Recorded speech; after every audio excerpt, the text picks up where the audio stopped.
enseigne qu'il n'y a pas d'enfer comme punition éternelle s'oppose directement à l'enseignement de Jésus-Christ au verset 29 qui dit « Il est soumis au jugement éternel et qu'à la fin de ce siècle il y aura des gens à qui Jésus-Christ il dira « Éloignez-vous de moi, maudits, dans le feu éternel. » La réponse à la première question est donc « Oui, il y a un péché impardonnable et il ne sera jamais pardonné.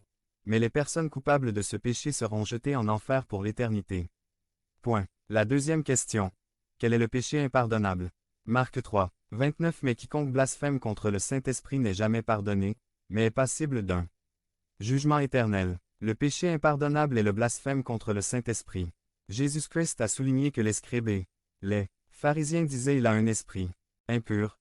Il fait ces choses miraculeuses parce qu'il est possédé par Belzébuth. En vérité, je vous le dis, tous les péchés seront pardonnés aux fils des hommes. Toutes sortes de péchés. Du petit mensonge blanc jusqu'à l'extermination de 2 villes entières par la bombe atomique.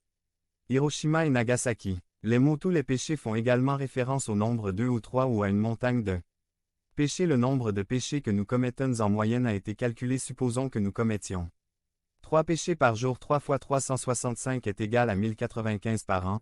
X 53 égale 58 035. Dans notre credo, nous avons une phrase qui dit « Je crois au pardon des péchés » et la Bible nous informe que, pour qu'une personne reçoive le pardon de tous ses péchés, il est nécessaire et essentiel qu'elle se repente de tout cœur de tous ses péchés, qu'il sera généreux dans son pardon. Marc 1, 15 Jésus-Christ. Le temps est accompli, et le royaume de Dieu est proche. Repentez-vous et croyez en l'Évangile. Le passé suffit pour vivre selon la chair. Ésaïe 1, 16 à 18 Lavez-vous et purifiez-vous. Éloigne l'iniquité de tes œuvres de devant mes yeux. Arrêtez de faire le mal. Apprenez à faire le bien. Recherchez le jugement, rétablissez l'injustifié, rendez justice à l'orphelin, protégez la veuve. Venez maintenant, dit le Seigneur, et raisonnons. Même si vos péchés sont noirs comme l'écarlate, ils seront blancs comme la neige. S'ils sont rouges comme le cramoisi, ils deviendront comme de la laine blanche. Si le blasphème contre le Saint-Esprit est un péché impardonnable, cela signifie que Dieu ne donne pas non plus la repentance, et sans repentance, il n'y a pas de pardon. Pourquoi les autres blasphèmes ne sont-ils pas dits impardonnables?